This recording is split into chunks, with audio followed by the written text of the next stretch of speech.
앞뒤 옆에 분들과 인사 나누겠습니다.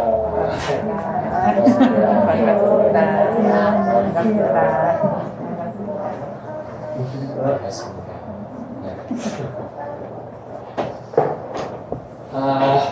네.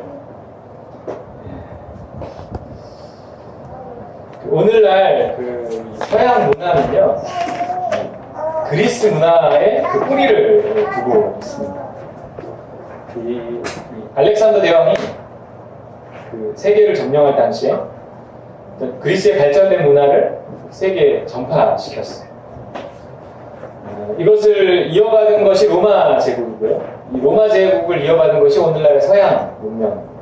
그래서 이 사도 바울이 활동할 당시의 그리스는 로마가 이렇게 점령하던 시대였잖아요. 그리스도 로마의 지배하에 있었어요. 그렇지만 실제로는 로마가 그리스의 발전된 문화에 정복당해서 그리스 문화의 전파자가 되고 있었던 거죠. 실제로는 물론 로마가 그리스를 지배했지만 그리스에 의해서 로마가 점령당한 거나 같다는 거예요. 철학이면 철학, 그렇죠. 그리스의 철학, 소크라테스, 아리스토텔레스, 플라토, 다 이런 사람들, 다 그리스에서 있던 사람들이. 의학이면 의학, 문학이면 문학, 예술이면 예술, 정치면 정치. 어디 하나 빠지는 것 없이 발전된 나라가 그리스였다는 거예요. 예수님 당시에 그리스입니다.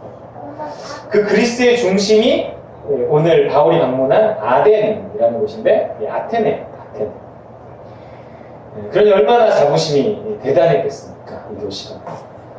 이탈리아 로마에 갔는데 거기 가이드가 그러더라고요. 이탈리아에는 스타벅스가 많이 없대요.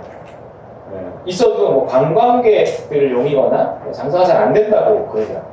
왜냐하면 이탈리아 사람들의 커피에 대한 자존심이 굉장히 강해갖고 이 스타벅스 이런 거 커피로 치지도 않는다.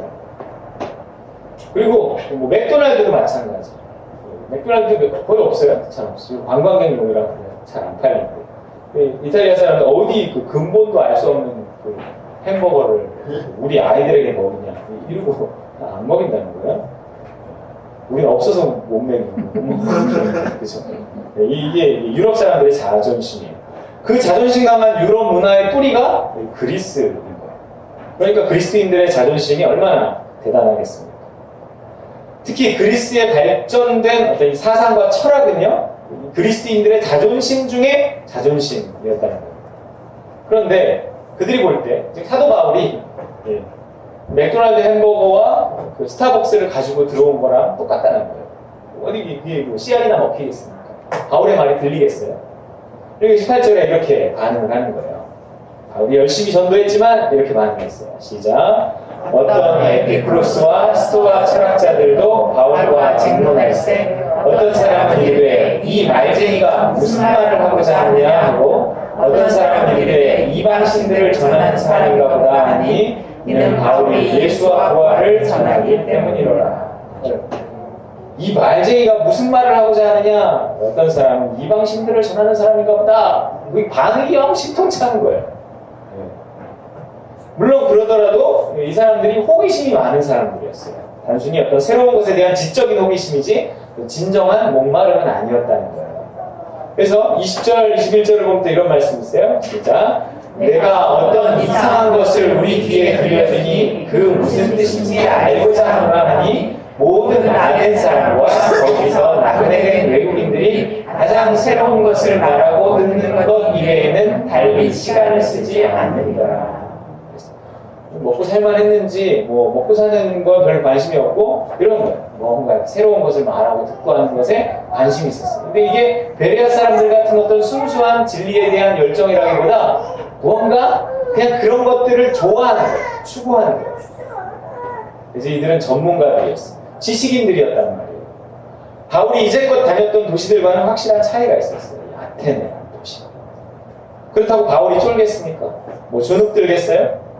바울은 단순히 율법에 대해서만 전문가가 아니라 당대 최고의 교육을 받은 유대 지식인이었단 말이에요. 바울. 그러니까 이미 그리스의 발전된 문화에 대해서도 어느 정도 알고 있었어요. 뭔가 그걸 알고 있으니까 뭔가 이 그리스 사람들, 이 아테네 사람들에게 다르게 접근하는 거예요. 그가 아테네 사람들에게 한 이 어떤 이 설교문을 보면 굉장히 논리적이고 지적이다라는 사실을 알 수 있어요. 심지어 그들의 문학을 인용하면서 설교를 하기도 하죠. 28절에는 이렇게 나와 있어요. 네, 시작. 우리가 그를 힘입어 살며 기도하며 존재하느니라. 너희 시인 중 어떤 사람들의 말과 같이 우리가 그의 소생이라 하니. 소위 접촉점이라는 게 접촉점. 그들에게 익숙한 어떤 그리스 시인의 시를 인용하며 다가서는 거예요. 접촉점이에요. 그러니까 바울은 그리스 문학을 알고 있었어요. 그만큼 지식인이었어요. 그러니까 자기가 알고 있는 그리스 문학의 시 중에서 어떤 내용을 가지고 어떤 접촉점을 삼아서 야 너희 시인도 이렇게 말하지 않냐?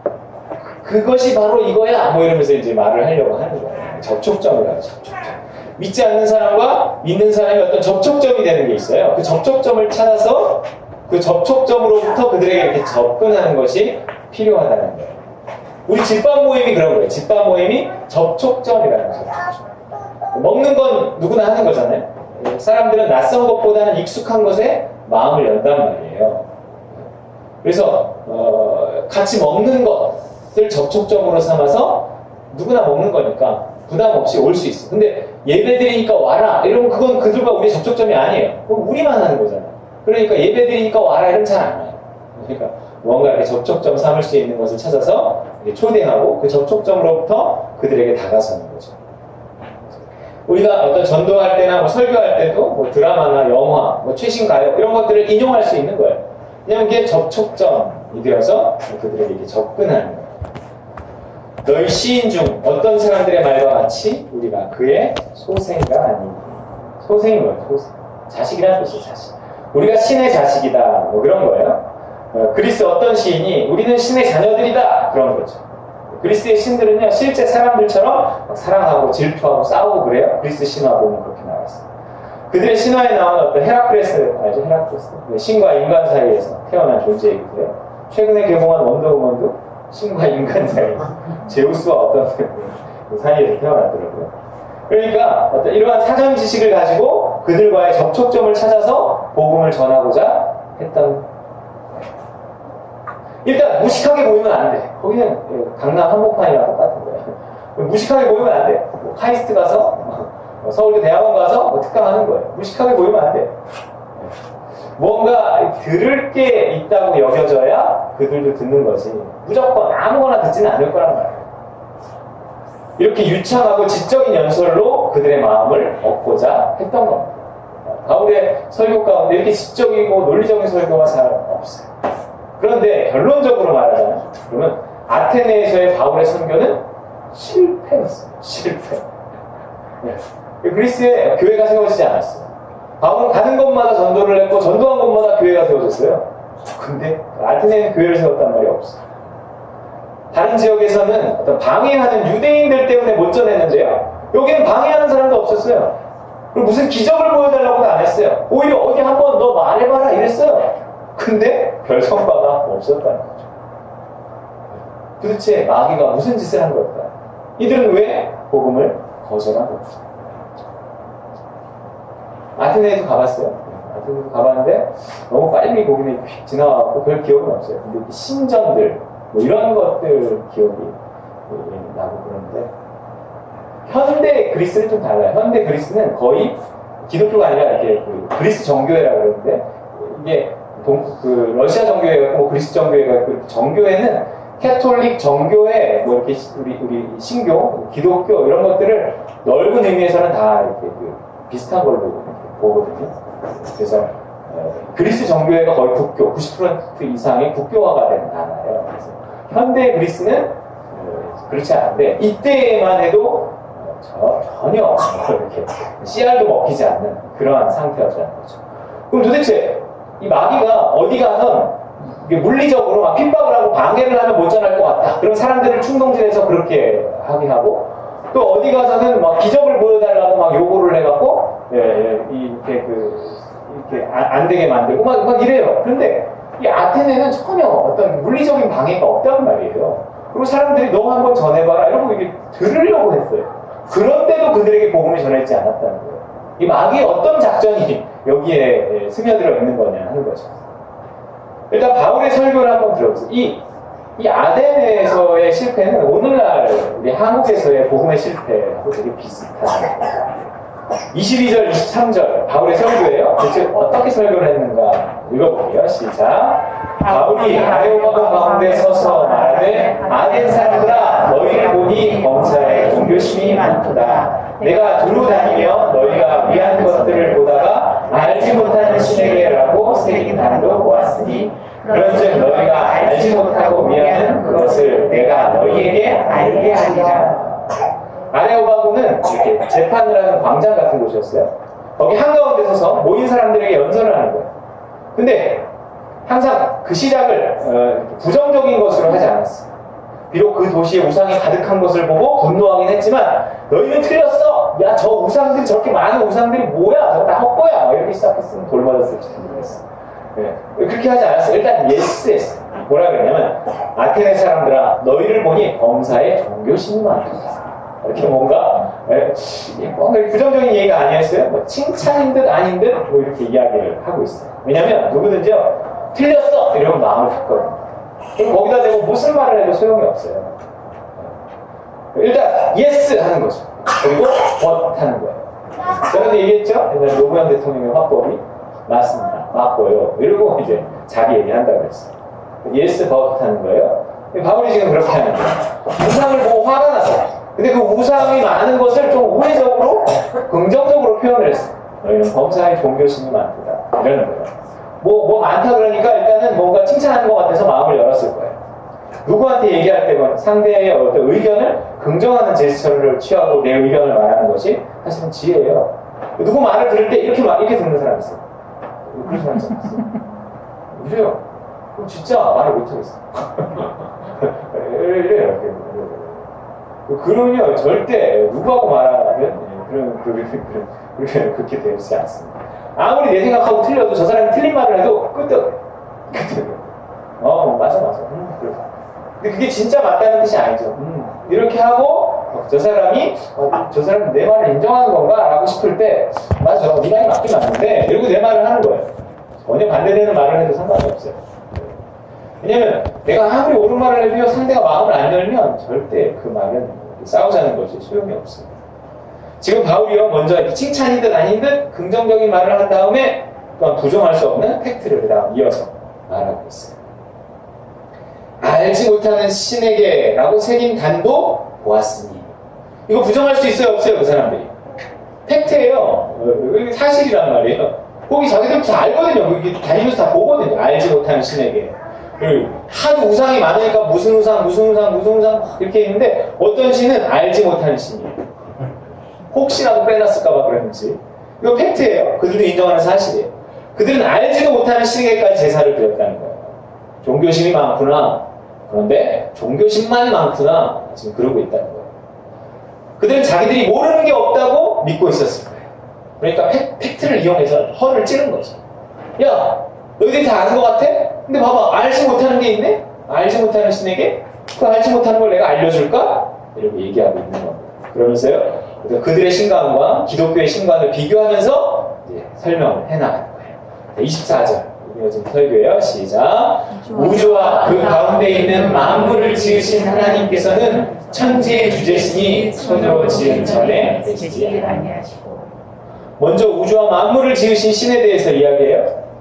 그가 만들었으니 그가 천지의 주인이래요. 그리스에는 당시에 신이 얼마나 있었을까? 3만여 신이 있대요. 3만여 신이. 일본에는 더 많다고 그러죠. 일본의 인구수만큼 있다고 그러는데 신이. 네. 그래서 심지어 이쑤시개 신도 있다고 하는 게 뭐 일본이라고 하는데 그리스에도 수많은 신, 3만여 신이 당시에 있었다고 해요. 그런데 하나님이 천지를 지은 신이요 주인이라고 하는 거죠. 여러분 우리가 믿는 신은 어떤 잡신이 아니에요. 만물의 창조주요 주인이라고. 그게 우리가 믿는 하나님이에요. 살다 보면 우리가 초라해질 수 있지만 그때라도 창조주 하나님이 내 아버지라는 사실을 잊지 말아야 합니다. 또한 그 신은요 너희들의 신처럼 손으로 지은 전에 계시지 않는데 지금도 아테네에 가면 파르테논 신전이 멋지게 남아있어요. 얼마나 잘 지었는지 현재까지 존재해요. 웅장한 그 자체입니다. 하지만 하나님은 얼마나 큰지 그런 신전에조차 모실 수 없다는 거예요. 또 25절에 뭐라고 하느냐? 읽어볼까요? 시작. 또 무엇이 부족한 것처럼 사람의 손으로 섬김을 받으시는 것이 아니니 이는 만민에게 생명과 호흡과 만물을 친히 주시는 이시니라. 그리스의 신들은 사람들이 바치는 제물과 제사를 필요로 했어. 하지만 야훼 하나님은 그런 것을 필요로 하지 않는다. 너희 신은 부족하지만 우리 하나님은 넉넉하시다. 그래서 오히려 우리 인간에게 무언가를 주는 신이라는 거예요. 무엇을 준다고 말하고 있어요? 사람에게 생명과 호흡과 모든 것을 만물을 친히 주시고 하나님은 우리에게 생명을 주고 호흡을 주고 모든 것을 주는 거예요. 자, 우리 27절 시작. 이는 각 사람을 원하고 하나님을 더듬어 찾아 발견하게 하려 하심이로되 그는 우리 각 사람에게서 멀리 계시지 아니하리로다. 그리스의 신들은 하늘에서 지들끼리 지지고 볶지만 야훼 하나님은 우리 가운데 계시다는 거예요. 우리 가운데 계세요. 하나님은 우리 가운데 계세요? 하나님 우리 가운데 계세요. 우리 집에 가면 우리 집에도 계세요. 내가 방에 들어가면 우리 방에도 계세요. 그렇게 우리 가운데서 뭘 하시느냐? 너희 아버지 뭐 하시노? 뭐 하세요, 우리 하나님? 우리 가운데 계시면서 28절 읽어볼게요. 시작. 우리가 그를 힘입어 살며 기도하며 존재하느니라. 너희 신 중 어떤 사람들의 말과 같이 우리가 그의 소생이라. 우리가 그 하나님의 자녀예요. 그래서 그 하나님이 자녀들 가운데 함께 하시면서 무엇을 하시느냐? 인간이 기동하며 존재할 수 있는 건 야훼 하나님이 우리가 존재할 수 있도록 붙들어주기 때문이라는 거예요. 붙들어주기. 여러분 그거 아세요? 우리가 이렇게 살고 있는 게 하나님 은혜예요. 저 꽃이 피는 것도 하나님 은혜예요. 해가 뜨는 것도 자연현상이 아니라 하나님의 은혜예요. 네.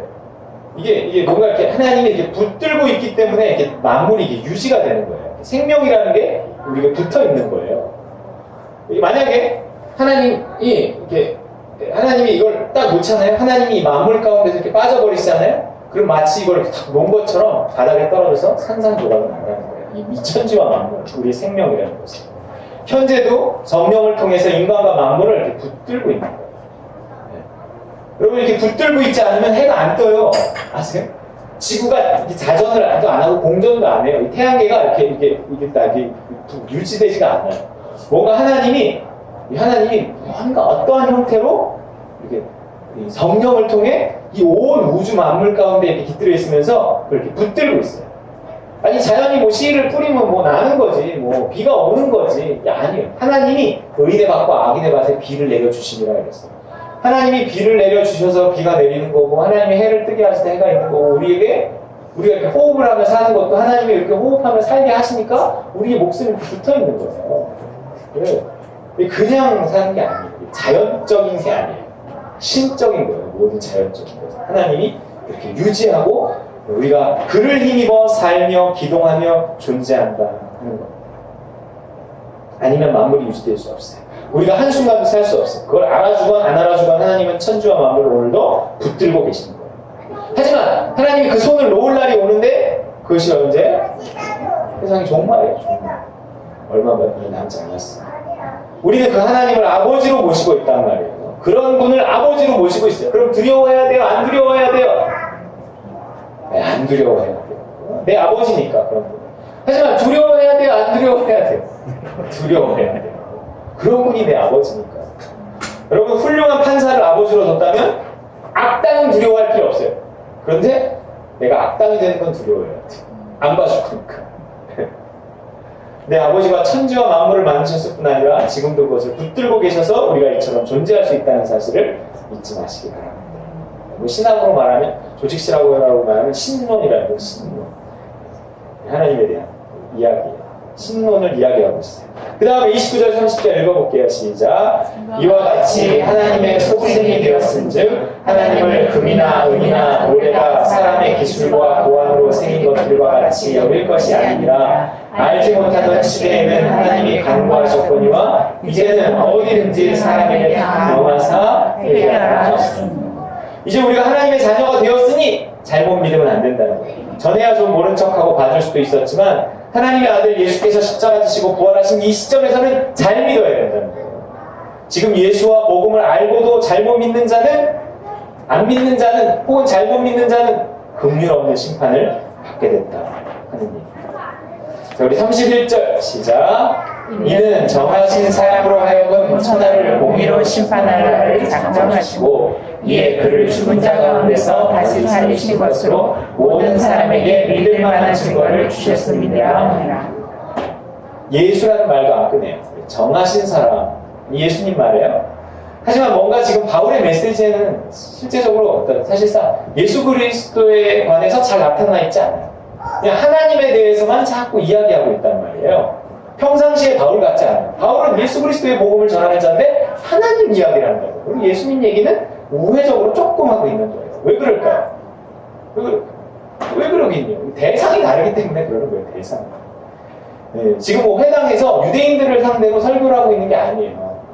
전혀 하나님을 모르는 어떤 사람들을 상대로 설교하고 있는 거예요. 유대인들에게 전도하는 것 같으면 굳이 하나님 얘기를 왜 하겠어요? 다 아는데요. 다 아는 얘기를 굳이 꺼내겠어요. 너희가 기다리고 있는 그 메시아가 바로 이 예수다! 이러면 되는 거예요. 유대인들한테 전도할 때. 회당에서 전할 때는 너희가 그렇게 기다리고 성경이 예언한 그 메시아가 바로 이 예수다! 이러면 끝나요. 그러면서 그 예수에 대해서만 설명하면 돼요. 그런데 지금 바울은요, 사람들이 종교성도 많고 신도 알지만 야훼 하나님을 모르고 있다는 거예요. 그렇기 때문에 그 하나님에 대해, 야훼 하나님에 대해서 먼저 이야기하는 게 필요하다는 거죠. 만일 누군가가 신의 존재조차도 인정하지 않아. 그런 사람은 한테는 신이 존재한다. 내세가 있다. 영혼이라는 것이 있다. 이런 얘기를 먼저 해줘야 될 거예요. 전도라는 것은 상대가 듣건 안 듣건 그냥 내가 외운 것을 반복하는 게 아니에요. 사형리라고 해서 얼마나 소책자가 있는데 뭐 그가 불교건 무신론자건 무조건 상관할 거 없이 무조건 붙잡고 그 책을 읽어주는 게 한때 유행을 했어요. 요즘에는 잘 유행을 안 하더라고요. 이 상대에게 맞춰 전하는 내용을 달리 해야 돼요. 이게 뭔가 전도라는 것이 설교라는 것도 그렇지만 어느 정도 주고받는 대화가 돼야 된다는 거죠. 무조건 전하면 끝이 아닙니다. 그래서 늘 깨어있어야 되고 지혜로워야 되는데 참 어려워요.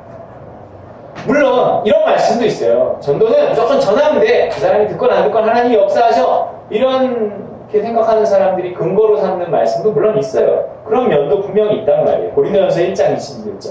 우리가 잘 못 전해도 하나님이 우리가 개떡같이 전해도 찰떡같이 알아듣도록 다 하나님이 역사하시는 그 부분도 있기는 있어요. 읽어볼까요? 시작. 하나님의 지혜에 있어서는 이 세상이 자기 지혜로 하나님을 알지 못함으로 하나님께서 전도에 미련한 것으로 믿는 자들을 구원하시기를 기뻐하셨다. 전도에 미련한 것. 우리가 믿고 있어서 믿는다고 하지만 사실 생각해보면 과연 우리가 전하는 그 복음의 내용이 전한다고 믿어질까? 나야 뭐 믿은 지 오래됐고 뭐 어려서부터 믿었으니까 그렇지만 과연 이 다 큰 어른이 내가 이렇게 복음을 전한다고 믿을까? 이런 생각이 사실 좀 들 때가 있어요. 솔직히 우리 자신도 얼마나 확실히 믿고 있는지 모르겠고 내가 전하는 말을 믿는다고 하는 사람에게 오히려 믿어줘요 이런 사람에게 정말? 이렇게 묻고 싶을 때도 있어요. 정말 믿어지는지. 이 복음의 내용만으로 말하면 사실은 뭔가 우리 현실과 동떨어지는 뭔가 황당한 얘기 같다고. 하지만 정말로 하나님이 하시더라고요. 어떤 때 정말 이게 믿어질까? 그런데 믿는다고 하는 사람이 있어요. 근데 어떨 때는 내가 정말 잘 전했다 싶은데 그냥 반응이 시원찮을 때도 있어요. 나는 전했을 뿐인데 하나님이 믿어지게 하시고 은혜 받게 하시고 변화시켜주세요. 하나님이 하셔. 하지만 그렇다고 해서 그렇게 하나님이 하시는 부분이 있지만 그렇다고 해서 내가 뭐 기계처럼 외운 것만 말하고 써진 대로 뭐 읽기만 하면 그 사람이 믿고 은혜 받고 그러나? 그건 아니라는 거예요. 그러면 성경책만 읽어줘도 은혜 받아야죠. 왜 굳이 애써서 설교 준비를 할까요? 그렇게 애써서 준비해도 은혜를 받을까 말까 한다고. 모든 일이 그렇지만요. 이 전도가 됐건 설교가 됐건 성경 공부가 됐건 일단 전하는 쪽에서 최선을 다해서 상대의 수준과 성향을 잘 파악해서 잘 전해야 돼요. 기도하며 연구하며 준비해야 돼요.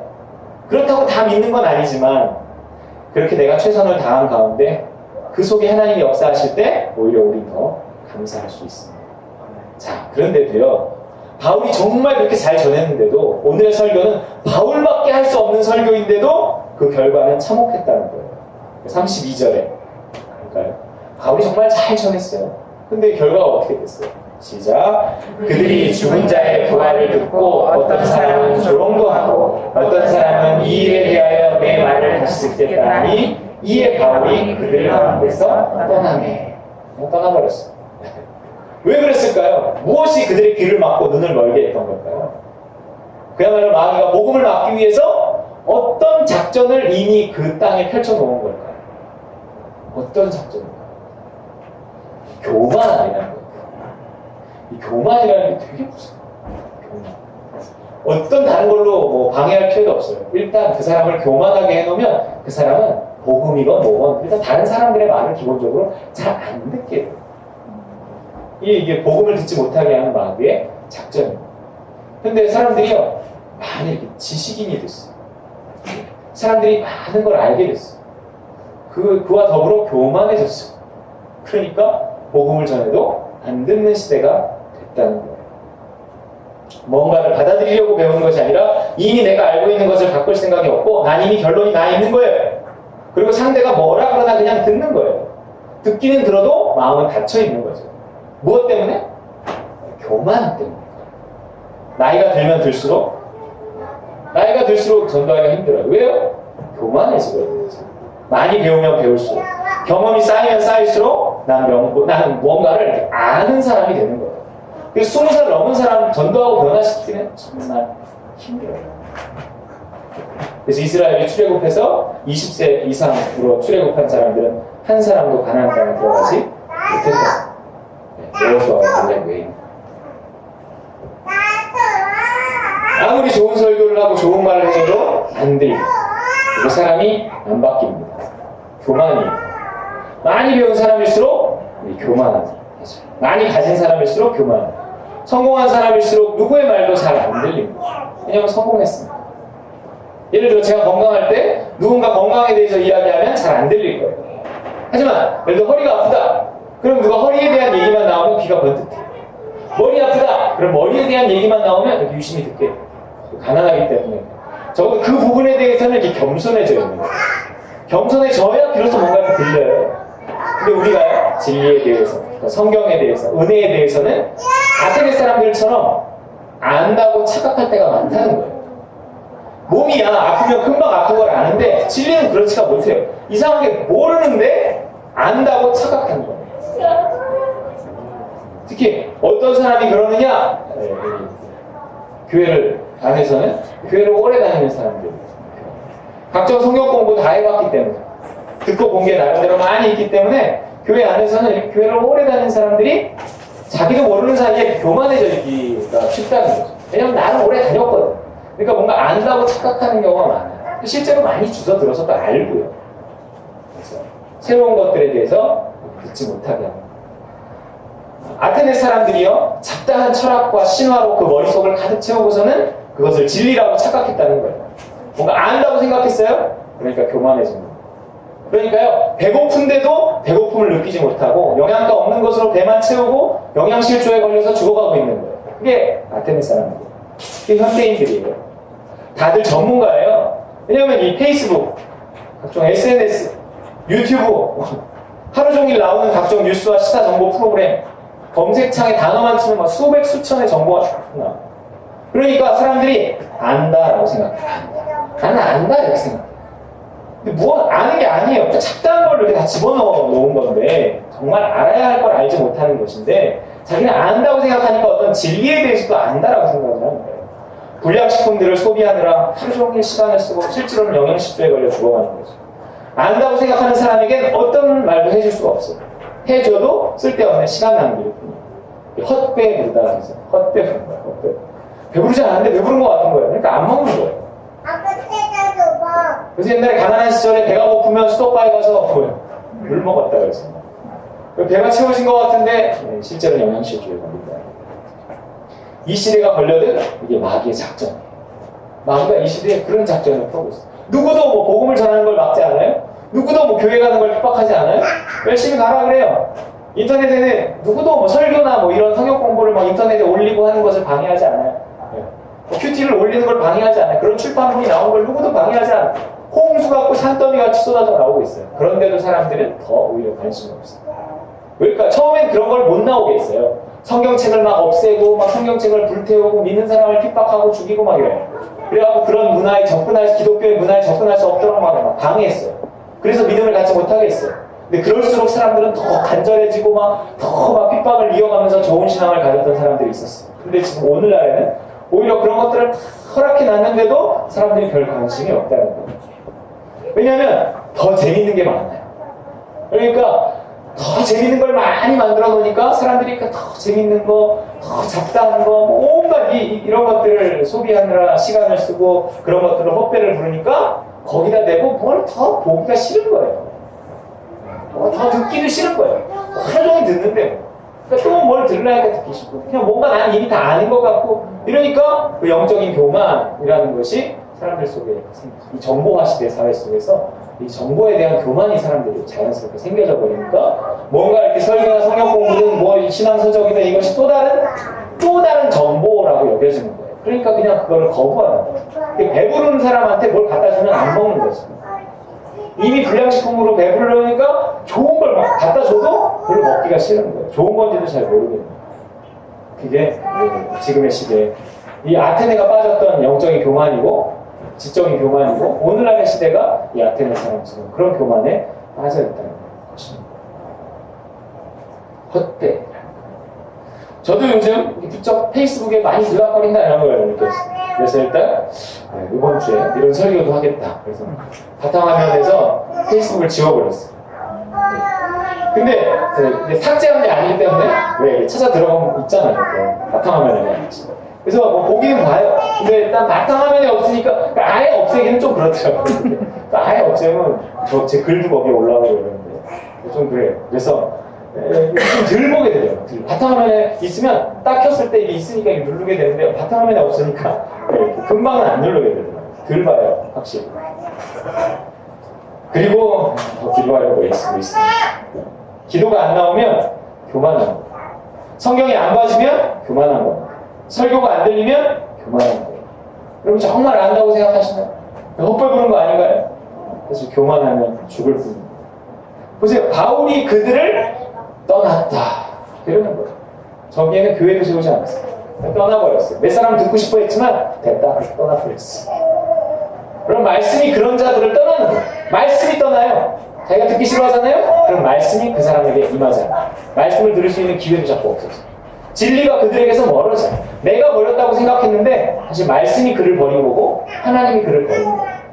내가 떠났다고 생각했는데 하나님이 그를 떠난 거예요. 자꾸 말씀을 거부하면 그 말씀은 성령께서 주시는 인격적인 거기 때문에 거부하는 사람에게 더 이상 주시지 않아요. 성령. 근데 한 번 거부하고 두 번 거부하면 말씀이 그 사람에게 잘 오지 않습니다. 그래도 깨달아지지도 않아요. 에덴에서 떠난 게 아니라 에덴에서 쫓겨난 거예요. 정보의 홍수 시대에 진리는 오히려 가뭄이에요. 안다고 하는데 아는 게 없어요. 교만 때문에. 그래서 하나님이 우리로 그럼 하나님이 뭔가 조치를 취하셔야 돼. 그냥 놔둘 수 없잖아요. 그러니까 하나님이 우리로 다시 하나님의 말씀이 들리게 하시려고 우리를 낮추고 있다. 이 시대를 낮추고 있어요. 여러 실패와 좌절을 통해서 우리의 마음을 낮추고 있는 거예요. 실수와 아픔을 통해서 우리를 겸손케 하고 계시다는 거예요. 그런데도 마음이 낮아지지 않고 그런데도 기도하지 않고 그런데도 진리를 사모하지 않으면 그럼 우리 인생에 희망이 없습니다. 하나님이 우리를 한 번, 두 번 그렇게 징계하신 후에 그렇게 우리를 낮추신 후에 그런데도 말씀 가까이 기도하지 않으면 예배 자리로 나오지 않으면 하나님 그 사람을 징계하는 것도 나중에 보류하신다. 굉장히 희망이 없어집니다. 힘들수록 더 기도하고 힘들수록 더 예배와 말씀의 자리에 나오시기 바랍니다. 하나님은 당신의 그 태도를 보시고 당신을 그 낮아짐의 자리에서 건져주실 거예요. 내가 얘를 낮춰서 예배의 자리로 말씀의 자리로 나오게 하려고 그 일들을 있게 한 건데 그 일들이 일어난 원인은 알지 못하고 그 일들만 집중하고 막 그 일만 해결하려고 막 이리저리 뛰어다니고 기도는 안 하고 예배의 자리에 안 나오고 이러면 하나님이 대안이 없다고 생각하시는 거예요. 그러나 그가 그래 내가 정신을 차려야지, 내가 다시 기도해야지, 내가 다시 말씀의 자리에 나아가야지 이렇게 생각하면 하나님 목적을 이루신 거기 때문에 하나님 그 낮아짐의 이유들을 이렇게 거두시는 거예요. 됐다. 그래 이제 내가 너는 정신을 차리고 알아들었으니까 이제 그만 때리겠다. 이러시는 거예요. 여러분 겸손하지 않으면 교만한 겁니다. 교만하면 안 들려요. 안 들리면 들릴 때까지 하나님 낮추셔. 그런데도 안 들리면 하나님 버리실 수 있어요. 겸손히 무릎 꿇어 기도하시고 겸손히 말씀의 자리에 나아오시는, 그래서 그 말씀을 통해 우리가 하나님 나라에 들어가고 참 행복과 안식을 얻는 저 여러분 되시기를 주님의 이름으로 축원드립니다. 우리 기도하겠습니다. 우리가 알지 못하는 사이에 이 정보의 홍수 이 시대에 우리가 스마트폰 들고 만지작거리는